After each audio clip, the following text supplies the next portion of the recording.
Olá a você! Seja bem-vindo, bem-vindo e bem-vindes ao Sinapse CL desta noite. Boa noite, César Calejão, tudo bem? Tudo bem, Robs? Boa noite para nossa comunidade linda também. É isso aí, vamos lá. Eu tô toda sorridente, mas o assunto hoje é pesado e é necessário, porque ninguém fala dos conflitos que estão acontecendo no continente africano. Eu tô falando de Sudão e tô falando do Congo, da República Democrática do Congo. Para conversar com a gente, eu vou chamar agora o professor Denis de Oliveira, que é professor associado da USP nos cursos de graduação em jornalismo e nos programas de pós-graduação em mudança social e participação política. Professor Denis, seja muito bem-vindo à nossa Sinapse. Estiquei o tapete vermelho aqui para você. Olá, pessoal. Olá, todo que está assistindo. Obrigado pelo convite. É uma honra estar aqui com vocês.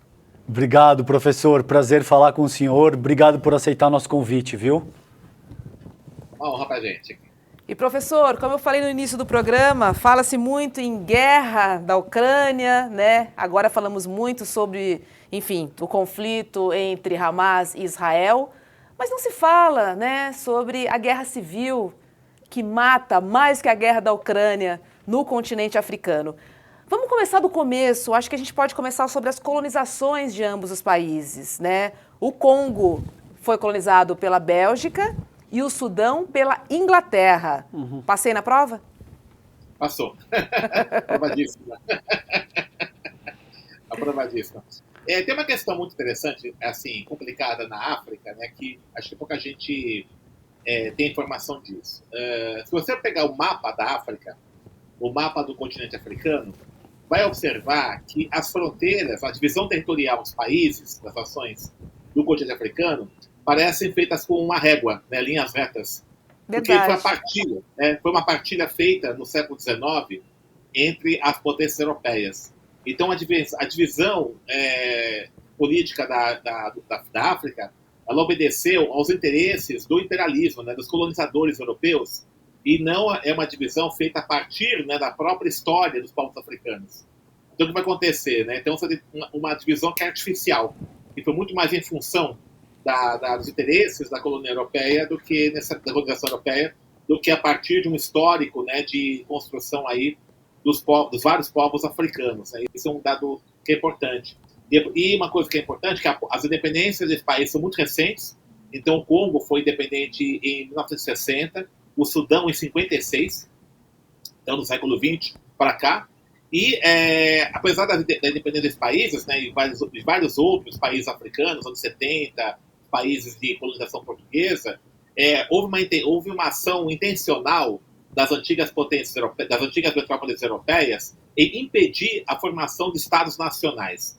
Então, as lideranças nacionais que tentaram construir projetos nacionais em países africanos, uma parte delas foram assassinadas. No caso do Congo, por exemplo, o Patrick Lumumba, que liderou a independência em 1960, liderou um movimento nacionalista radical no Congo, né, a ideia de construir um Estado congolês, uma identidade nacional congolesa, e ele foi assassinado, um projeto até socialista, foi assassinado, assim como Thomas Sankara em Burkina Faso, né, assim como Samora Machel em Moçambique, e vários outros, né, lideranças que tentaram construir projetos nacionais em países africanos. Né? O grande exemplo nós temos, aliás, né, faz 10 anos da sua morte, que é o Nelson Mandela, né? Que também, né, o CNA tinha um projeto de construção de uma nação sul-africana, contrariamente à ideia dos bantustões que foi proposta pelo apartheid, né, pelos africanders na África do Sul. Então nós temos aí, né, toda uma ação de interditar a construção de projetos nacionais no continente africano. Então essa é a origem dos vários conflitos que nós temos atualmente no território africano. É maravilhoso essa introdução, que começa ao que o professor Denis se refere ao Tratado de Berlim, e já em, acho que 1878, né, Denis, que era o Tratado de Berlim. E a gente vê desde então, e aí eu gostaria de te ouvir, por exemplo, esse apagamento, por exemplo, o Congo, que é o que a Hobbes trouxe aqui para a gente teve, por exemplo, Leopoldo II atuando de uma maneira muito brutal, cortando a mão das pessoas.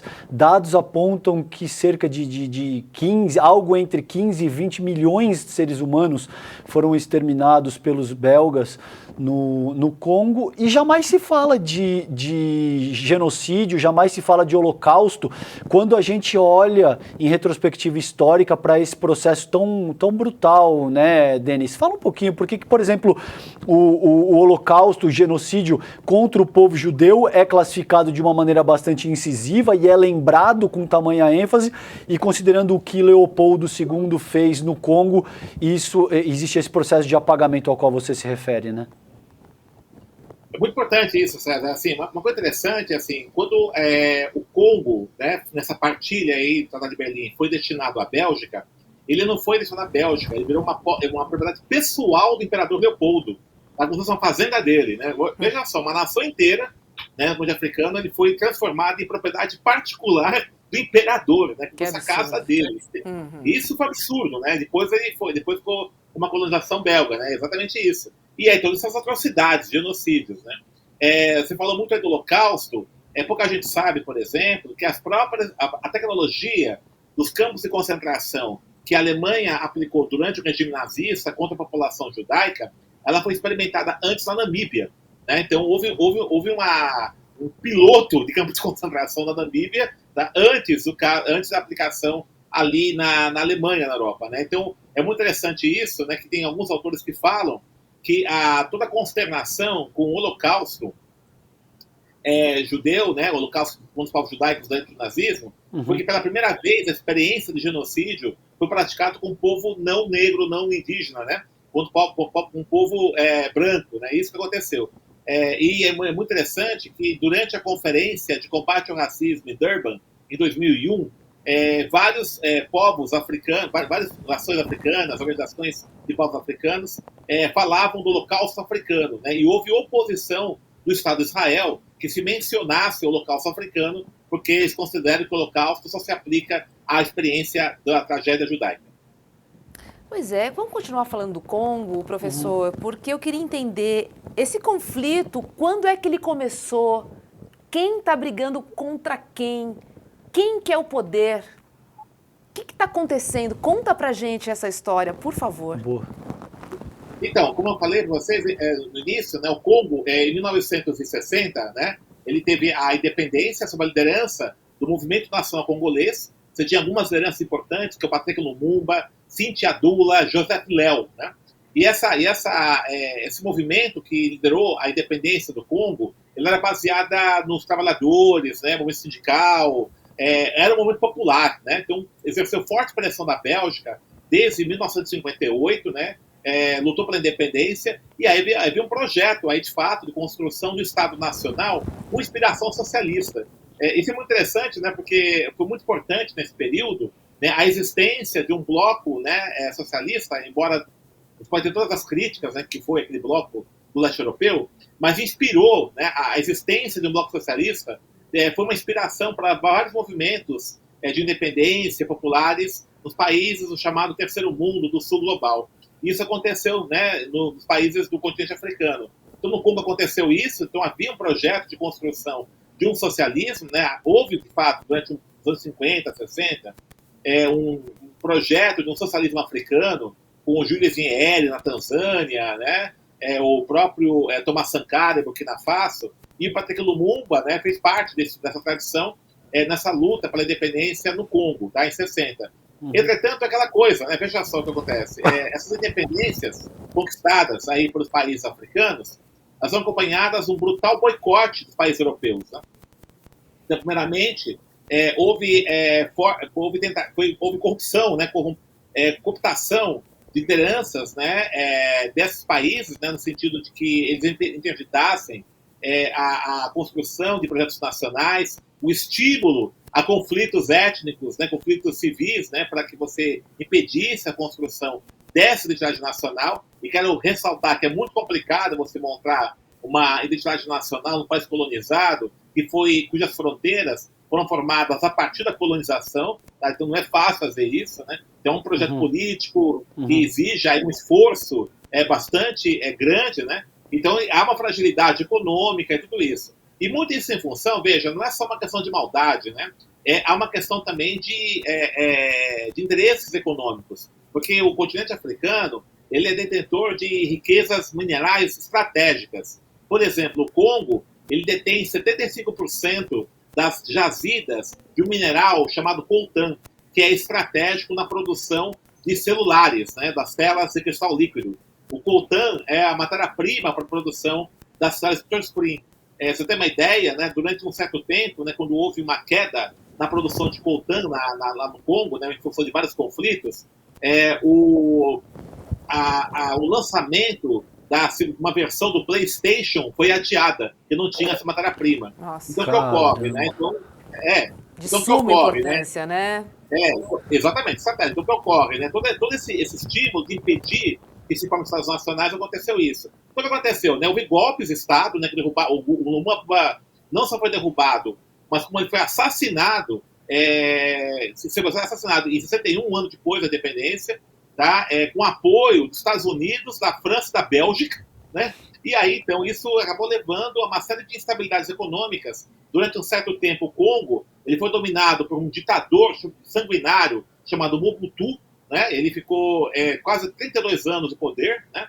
Ele mudou o nome do Congo para Zaire, inclusive, perseguições, aí, inclusive, étnicas, que ele colocou, né? E tinha apoio do imperialismo da Europa, dos Estados Unidos, tudo isso, e por essa razão, então, né, que o Congo até hoje sofre essa instabilidade política por conta disso. Que loucura. Uma aula, Denis. Obrigado por isso, obrigado pela tua categoria e obrigado por toda a propriedade que você traz para esse debate. Maravilhoso te ouvir. Professor, vamos. E como é que está a situação atual hoje do Congo? Porque você vê, a gente não tem acesso a isso, né? Não sei quantas pessoas morreram. Exato, no Congo, a gente não por sabe exemplo. quantas pessoas morreram, a gente não sabe o que de fato se passa, a gente não vê qualquer tipo de menção mais específica, por exemplo, ao que a gente vê acontecendo na Ucrânia, ao que a gente vê acontecendo na Palestina.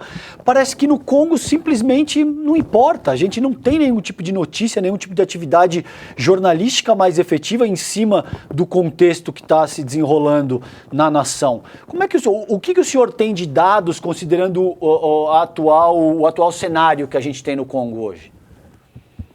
Então, o Congo está assim, depois da derrubada, né, do ditador Mobutu, né, houve golpes militares, aquela coisa, né, os elites militares que vão se confrontando, né, os golpes militares, houve uma transição para uma democracia institucional, mas muito fragilizada, tá? Em 2018, me parece, né, final de 2018, houve eleições presidenciais e parlamentares, né, e a oposição, o cara da oposição, né, ele foi vencedor, tá? Entretanto, o que acontece? Os conflitos militares continuam, né?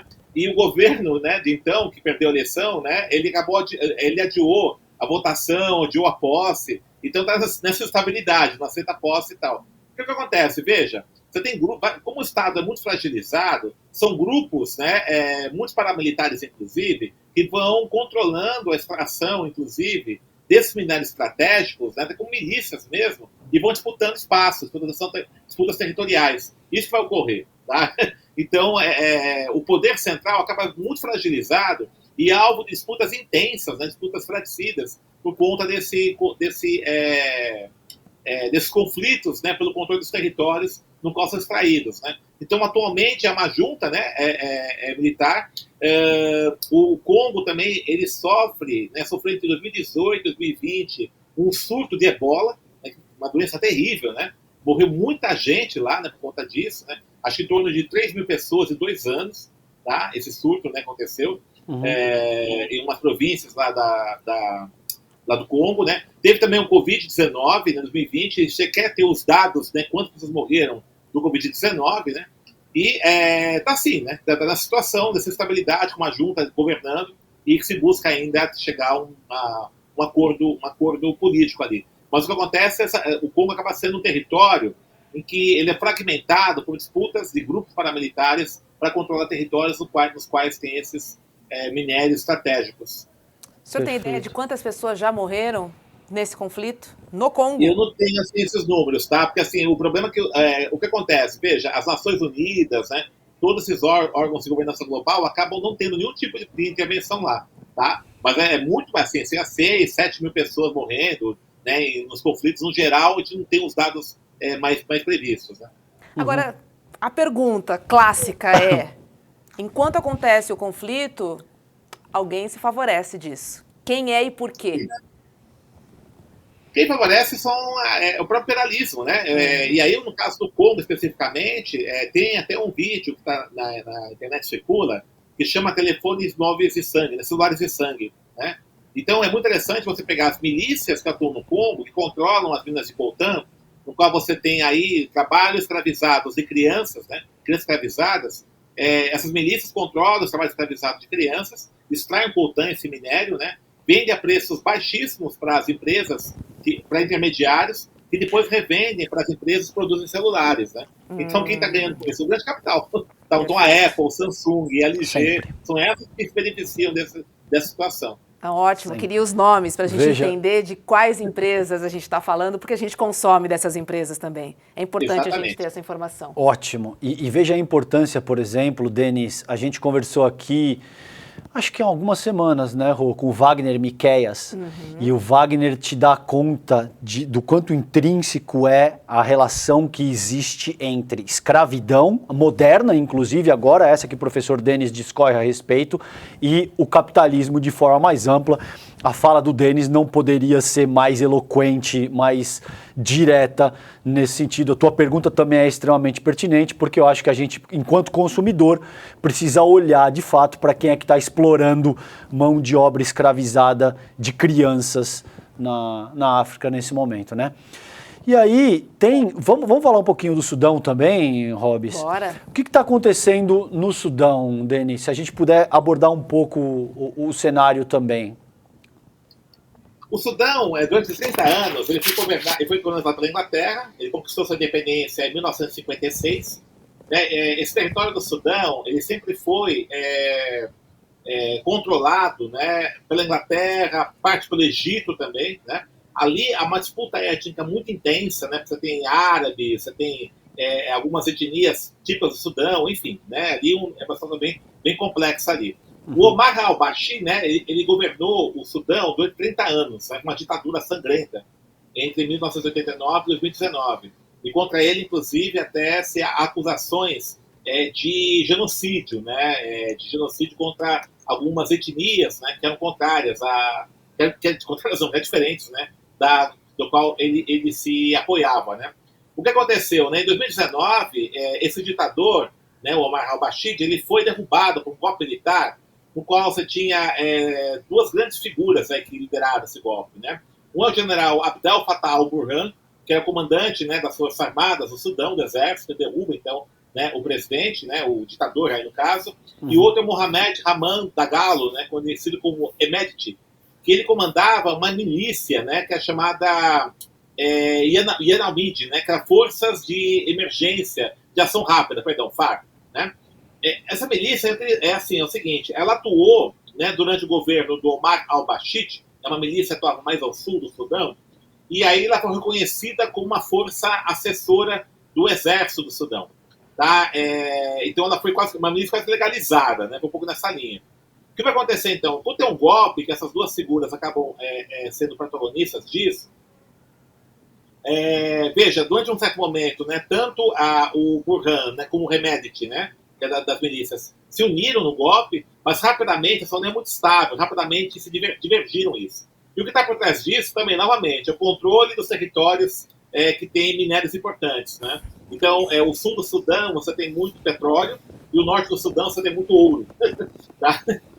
Essas são as riquezas. Né? Então, e aí, o general Abdel Fattah al-Burhan, quando foi o golpe, o interesse dele é unificar no Estado, evidentemente, do Sudão, e que as milícias, né, comandadas pelo Hemedti incorporassem ao exército. Ele recusa isso, porque tinha uma certa autonomia, né, nesse processo aí do controle dessas milícias, são fortemente armadas, e aí começa a ter uma guerra civil. Né, isso já tem um certo tempo. Né.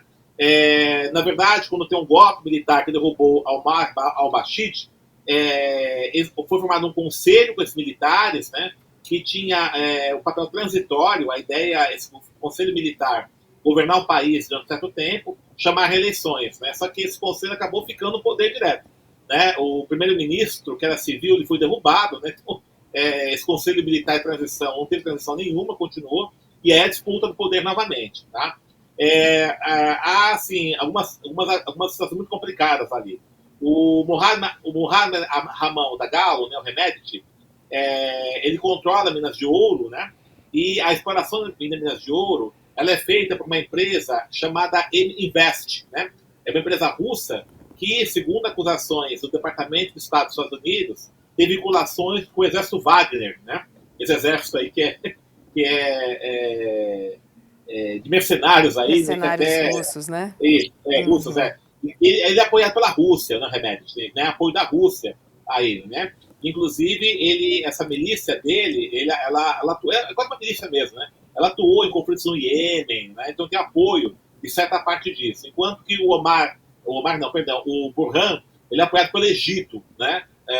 Por interesses geopolíticos ali. Então, o que acontece? Novamente, né? A dificuldade de pensar um projeto nacional para o Sudão, interesses de vários países estratégicos, a China, Rússia, né, o próprio Egito, né, naquele país, acabam dificultando a construção dessa nação. Tanto é que já se falou, inclusive, numa separação da Sudão do Sul e Sudão, né, um governo separatista de fazer isso, né. Então, normalmente, interesses estranhos, né, ao país, interesses imperialistas, né, das outras nações, pelos recursos minerais do país, acabam impedindo a construção de projeto nacional, e aí grupos que vão se articulando internacionalmente com um país ou outro vão fazendo essa disputa fratricida, né? Ali no Sudão, a guerra civil já foi, assim, muito impressionante, né? 4.000 pessoas já morreram, né? As atrocidades, inclusive, são maiores até mesmo que na guerra da Ucrânia, tem denúncias de estupros, né? E assim por diante. É uma coisa terrível, né? O que está acontecendo no Sudão. Nossa, e a gente vê, né? Na verdade, a gente não vê uma resposta humanitária, né, em relação a tudo isso que está acontecendo lá. Porque é um vespeiro, de fato, né, Denis? São muitos interesses de muitos países potentes. E aí o que a gente vê é, por enquanto eu estou ganhando, não se mexe, eles estão morrendo. Até aí, para mim, está tudo bem. Mas será que a Organização das Nações Unidas, será que quem é que pode olhar para esses países? A população está sendo dizimada, as pessoas estão morrendo de fato, né, Denis? Teve uma crítica muito dura do presidente Lula em relação à ONU, que eu reforço aqui, principalmente falando dos países africanos também, que não são olhados. A minha sensação é de que ainda está tudo bem para mim, estou conseguindo o que eu quero, mercadoria, mineração, deixa quieto. Mas quem é que pode interceder em favor desses países, Denis? Alguma coisa precisa ser feita. Qual é o caminho mais viável que você pensa? Olha, eu acho que o continente africano ele é a expressão mais obscura, mais cruel do que o imperialismo, do que o capitalismo globalizado. Porque isso, para o capitalismo, para o capital, o grande capital, é isso que interessa. Né? É uma terra de ninguém. Veja, é interessante, eu quero muita atenção disso. Todas as tentativas de construção de projetos nacionais no continente africano foram assim, dizimadas. Né? As lideranças do terrorismo foram assassinadas. O Muammar Gaddafi na Líbia, por exemplo. A Líbia virou o que hoje? A Líbia é um território de disputa também de vários grupos. Né? O Gaddafi, por exemplo, ele construiu um projeto nacional na Líbia, inclusive muitos refugiados de outros países africanos, por conta de guerras civis, iam para a Líbia e conseguiam o status, né, de cidadão líbio. Né? Isso acabou. Né? Então volta essa discussão dos conflitos étnicos. Né? O caso da África do Sul, a mesma coisa. Né? O que os ideólogos do apartheid queriam? Né? Aquelas bantustões, né? E aí criar brigas étnicas nos territórios separados, uma coisa semelhante que Israel faz agora na Palestina. Né? E a mesma coisa com os países todos aí. E lideranças, né? como Thomas Sankara, Nyeri, né? Agostinho Neto, próprio Nelson Mandela, né? Patrick Lumumba e vários outros, Samora Machel, tentaram, de fato, né, projetos nacionais, né, e muitos deles foram assassinados. Né? Por quê? Porque não interessa. que as nações tenham soberania, autonomia, porque isso vai implicar que elas vão ter a soberania sobre, né, as riquezas minerais estratégicas que tem no seu território. Né? Minimamente, exatamente, né? Minimamente. Então, quando ficar com milícia, você negocia lá, resolve e pronto, né? Ô, Denis, na tua disciplina, na USP, você trabalhou muito com agente Althusser, aparelhos ideológicos de Estado.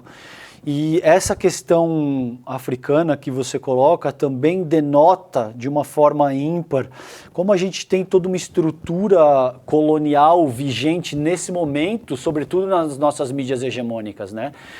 Porque você não vê em absoluto, você vê a cobertura a respeito, por exemplo, da guerra da Ucrânia, e aí isso tem um tom. Você vê a cobertura, por exemplo, do genocídio que acontece em Gaza, isso tem um outro tom, como se somente as vidas israelenses importassem. E no que diz respeito a Sudão e Congo, por exemplo, você não vê em absoluto. Não é que, assim, não existe nem sequer uma posição enviesada de qualquer natureza. É como se não existisse Congo, como se não existisse congoleses, como se essas pessoas sequer tivessem direito à vida, à subjetividade, e não é mencionado em absoluto, né? Fala um pouquinho pra gente, por favor, Denis, qual que é a importância de entender o que são os aparelhos ideológicos de Estado, qual que é a importância do trabalho do Althusser nessa medida? Muito bem, né? Então, o Althusser tem uma questão muito interessante, que eu acho interessante, que o capitalismo, né, para poder existir, ele não só tem que ter mecanismos de opressão econômica, mas tem que criar um padrão de sociabilidade que seja aderente a essa opressão econômica.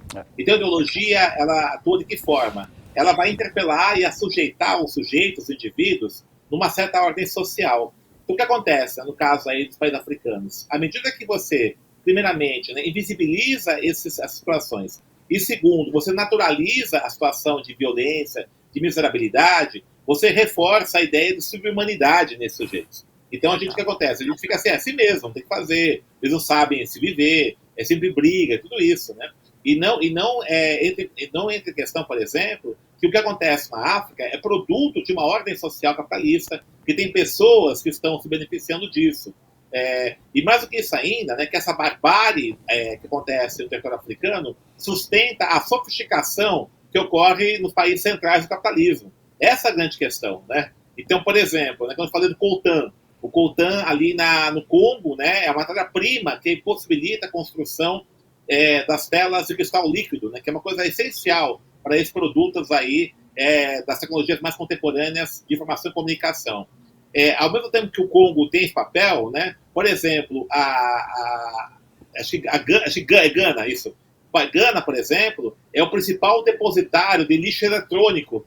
Tá? Então, esses aparelhos aí eletrônicos, né, que são descartados, nós vivemos uma era do descarte, né, dessa obsolescência programada desses produtos. Para onde vai milhares, milhões de celulares, tablets que são, né, descartados porque não funcionam mais? Né? Boa parte desse lixo eletrônico vai para Gana. Né? Então, Gana recebe o lixo. Olha que loucura. Nossa, então, o lugar da África é esse, né, nessa ordem social. E aí, então, esse modelo ideológico, a gente vai naturalizar, não vamos ficar indignados com isso, e mais do que isso ainda, não vamos mobilizar para mudar essa ordem social estabelecida.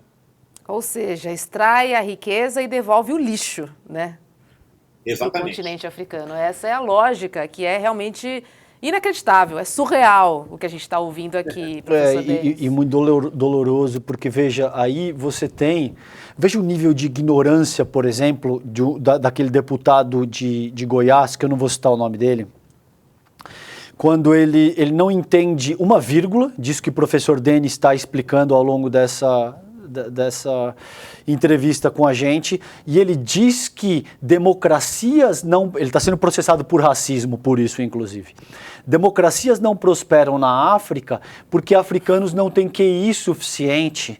E aí o interlocutor dele naquele podcast compara com macacos, dizendo que macacos têm QI de 80 ou de 90. Então veja o nível da cretinice e do quanto limítrofe é a nossa extrema-direita, planeta e como eles enxergam os seres humanos através de uma perspectiva absolutamente reducionista, biologista, que desconsidera todo esse recorte histórico e cultural, por exemplo, que Denis fez com a gente, desde o Tratado de Berlim, e a gente poderia ir muito mais atrás. A gente poderia ir, assim, ao início das grandes navegações, inclusive, entendeu? Essa é a importância de ter professores como o Denis que trazem isso à baila.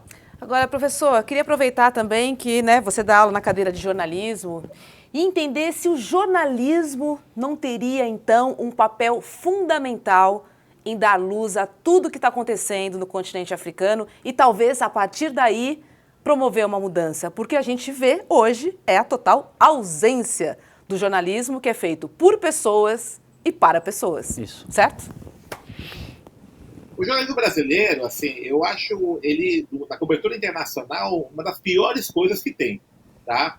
Se você pegar, por exemplo, eu estava fazendo uma análise muito rápida da cobertura do conflito, conflito não, né? Do massacre de Israel na Palestina, tá? Uhum. É impressionante. O jornal Haaretz, que é de Israel, ele é mais crítico que os jornais brasileiros. É impressionante.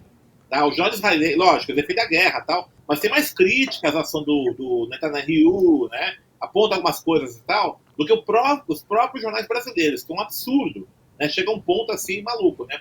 E uma coisa interessante, não sei se já perceberam já, né? Os correspondentes internacionais da mídia hegemônica brasileira estão todos sediados para países centrais do capitalismo, Estados Unidos, na França, em Portugal, etc.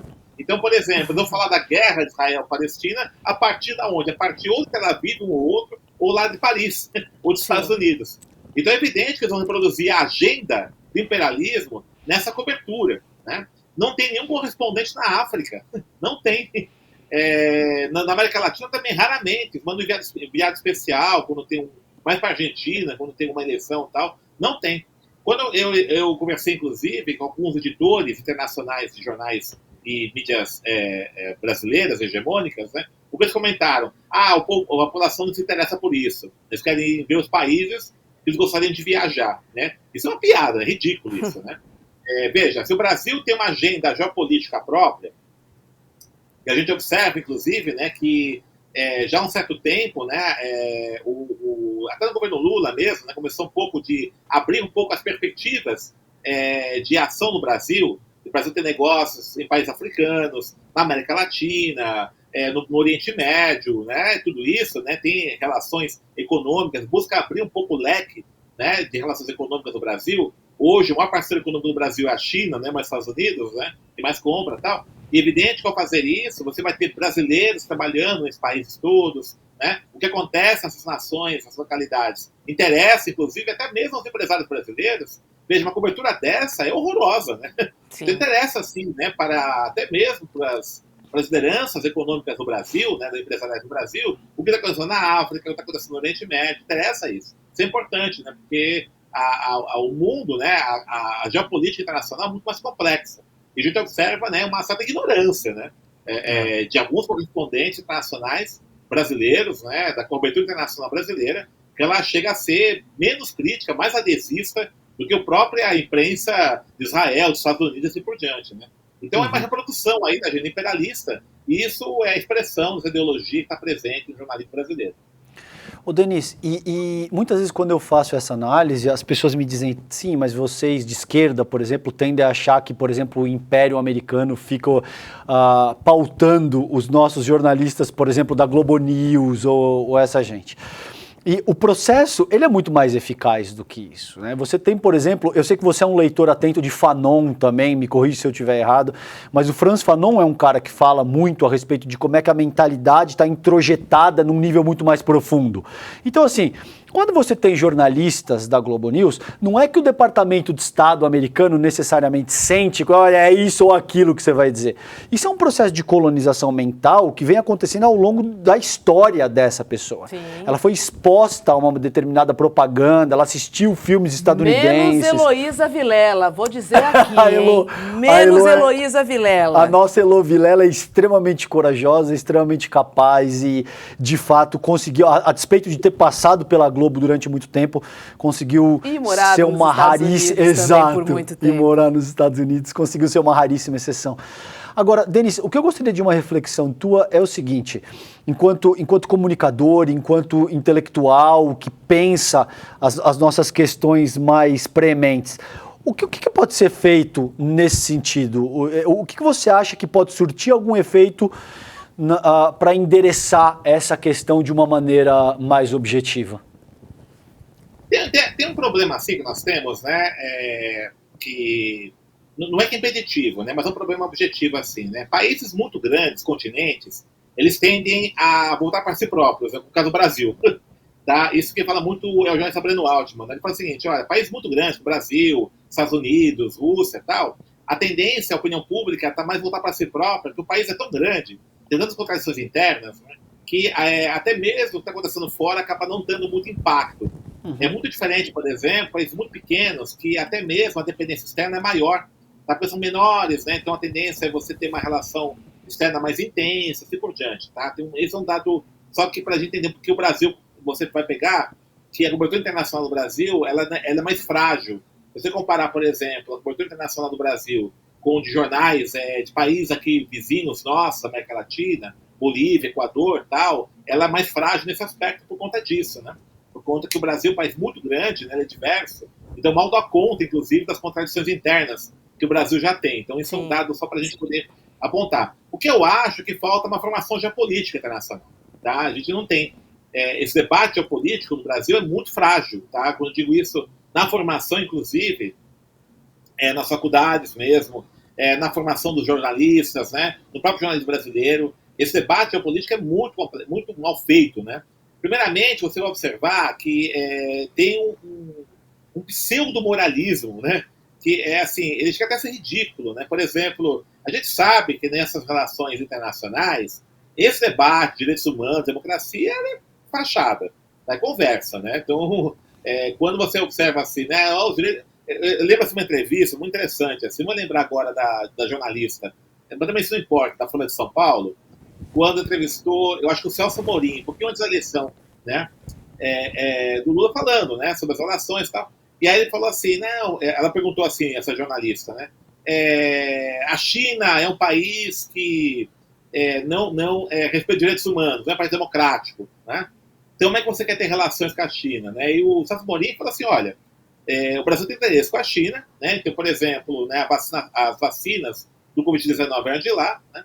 E quando você vai tomar vacina, né, contra a Covid, você vai perguntar se a vacina é democrática ou vacina antidemocrática. Não existe isso, né? Vou tomar vacina, né? Não tem esse carimbo, né? E aí ela não gostou muito, ficou brava. Mas assim, veja, as relações são pragmáticas né, nível internacional. Tá? Claro. E aí, que projeto que você tem? Então o que importa é você compreender isso. Não significa, veja, que você vai ser cínico e não defender direitos humanos, não defender né, contra a guerra, tudo isso. Isso é uma coisa. Agora, para entender esse jogo que acontece a nível internacional, tem que entender os interesses que estão por trás disso. Tá? E muitas vezes, né, o que acontece? O jornalismo vai num pseudo-moralismo. E digo pseudo por quê? Porque é exatamente isso que a gente comentou agora. Algumas vítimas merecem comiseração. Então a gente fica muito chocado com o que acontece com os ucranianos, né, com os rebeldes, né, os rebeldes vão ser reféns israelenses, mas não fala nada, por exemplo, que está acontecendo ali no continente africano. Quando o Boko Haram atacou Paris, né, houve toda uma comoção geral no Brasil. Eu lembro que o jornal Folha de São Paulo chegou a sair com a bandeira da França na capa durante uma semana. Esse Boko Haram, meses depois, fez um ataque na Nigéria, matou muita gente e não saiu nada no jornal. Tá? O mesmo grupo terrorista. Né? Então, o terrorismo na França ele é alvo de consternação. O terrorismo na Nigéria, não, que parece que é matável esse corpo. Isso tem consequências muito sérias, veja. Quando a gente observa né, que a população africana, negra, ela não merece esse humanismo, né, essa consternação nossa, isso reverbera no racismo que acontece no Brasil. Tá? Então a gente também não fica indignado quando vê crianças negras na rua, quando vê um jovem negro ser morto pela polícia. Então o que tem isso? O que está presente nisso? É um racismo estrutural no pensamento hegemônico brasileiro. Excelente, professor, excelente. O senhor acha que Congo e Sudão serão capazes de resolver os seus conflitos, os seus problemas internos sozinhos, sem ajuda internacional? Eu acho que o problema do Congo e do Sudão não é nem a ajuda internacional, o problema é a pressão do imperialismo. Né? Acho que as potências não querem resolver. Elas não querem, não agem para isso. Então, a ajuda internacional, quando vem, por exemplo, ajuda humanitária, tal, naquela coisa, intervenções, tudo isso, mas não para resolver, assim como o caso do Haiti, tá? Porque o que a gente espera é deixar, de fato, os países, né, de fato, ser soberanos, né, parar com as intervenções econômicas e militares e políticas agora nesses países, o que significa dar a eles o pleno controle das suas riquezas. E isso o capital não quer. Por ele não querer que isso não aconteça. Tá? Então, o problema aí é o lugar que esses países ocupam nessa partilha internacional da riqueza, né, que com a estratégia política seja desfavorável a esses países. Nossa, é desanimador. Genial. É desanimador, porque você não consegue achar uma portinha. Não existe nenhuma saída que transcenda os...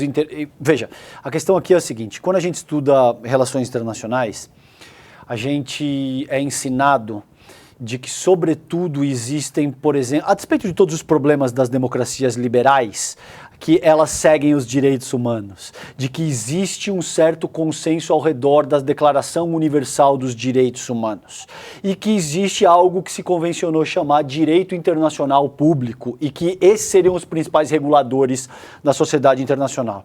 Isso é mentira, Hobbes. O principal regulador da sociedade internacional até hoje, até esse ponto de 2023 no qual nos encontramos, é o capitalismo anglo-saxão. Tá? E aí, exato, que tem como premissa elementar o lucro. Daí a importância disso que Denis traz, que ao mesmo tempo que é absolutamente simples de se compreender, também é profundamente dramático e te gera esse senso de impotência, de que, bom, então não existe nada que possa ser feito nesse momento de maneira urgente para resolver a questão de bate-pronto. Não, é isso. Enquanto o grande capital tiver interesse, sobretudo o capitalismo anglo-saxão, eu não te digo que não existam outras formas de capitais e outros processos imperialistas também, mas a força hegemônica no mundo é o capitalismo anglo-saxão e é a principal causadora de guerras por todas as partes. Ai, professor. É uma possibilidade, por exemplo, é a mobilização da opinião pública internacional, né? Então, programas como esse, por exemplo, são muito importantes. Essa informação tem que chegar. Tá? Mostrar, olha, o que está movendo isso, né? O que está movendo isso não é meramente uma briga entre etnias, como muitas vezes o jornalismo coloca. São interesses econômicos poderosos que estão fomentando esse tipo de conflito. Então, essa mobilização internacional tem que ser realizada, né? Levar as informações, mostrar, né? Gerar essa indignação pública, na opinião pública mundial, para que haja uma pressão sobre as potências, né, internacionais, sobre o grande capital, para que isso seja equacionado minimamente. Perfeito. Professor Denis de Oliveira, muito, mas muito obrigada pela aula. Foi maravilhosa. Brilhante, Denis, brilhante. Pontos importantes, luz a temas que a gente, enfim, não lê, não ouve, que estão completamente fora das rodinhas, né? Sendo que algo muito sério está acontecendo já há décadas, aqui ao lado, e ninguém sequer dedica uma linha, né, em relação a esse conflito, porque, de novo, naturalizou. Esse é o grande problema, né, que faz com que a gente não dê bola a algo que acontece ali, já se matam mesmo, e a consequência, décadas, e deixa por aí. Há séculos, né? E a consequência mais séria disso, a meu ver, é que não existe humanismo seletivo, entende, Hobbes? Na medida em que você naturaliza que determinados grupos podem ser exterminados, todo o teu processo de humanidade vai para o ralo e não existe projeto de humanidade possível com base nisso.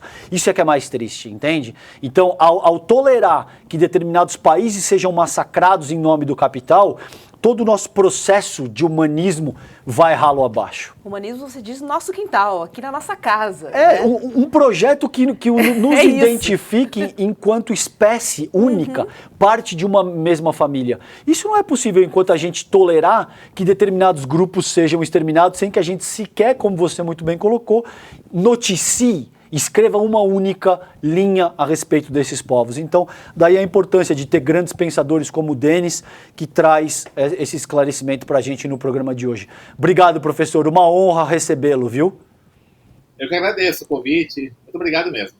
Obrigada. Um beijo, Denis de Oliveira. Beijo, querido. Tchau, tchau, Denis. Boa noite. Tchau. Ai, César, comecei o programa sorrindo, mas não vou conseguir terminar. É duro? Porque é muito duro. É duro, cara. Assim, é uma realidade que a gente não consegue imaginar, né? pessoas não são números. E a gente vê todo tipo de atrocidade acontecendo, de crimes de guerra que estão acontecendo lá também, gente. E ninguém... E veja que loucura, no Esfarrapados eu coloco 4 pontos centrais que vão ao encontro disso que o Denis está colocando. Uma educação antirracista, ter que ensinar economia política para as nossas crianças já, porque na sociedade do capital, economia política é a disciplina absolutamente fundamental, ter que ensinar dinâmicas constitucionais, como que a nossa república funciona, e ter que ensinar geopolítica global. Absolutamente tudo que o Denis colocou aí com muita propriedade, porque sem isso... é impossível fomentar pensamento crítico e a gente vai ter essa hierarquia moral que é organizada pelo capitalismo anglo-saxão vigente por outros, sei lá, quantos séculos. Interessante, César, o que você trouxe. E acrescento mais um ponto que é, pensando no hoje, as pessoas só querem viver.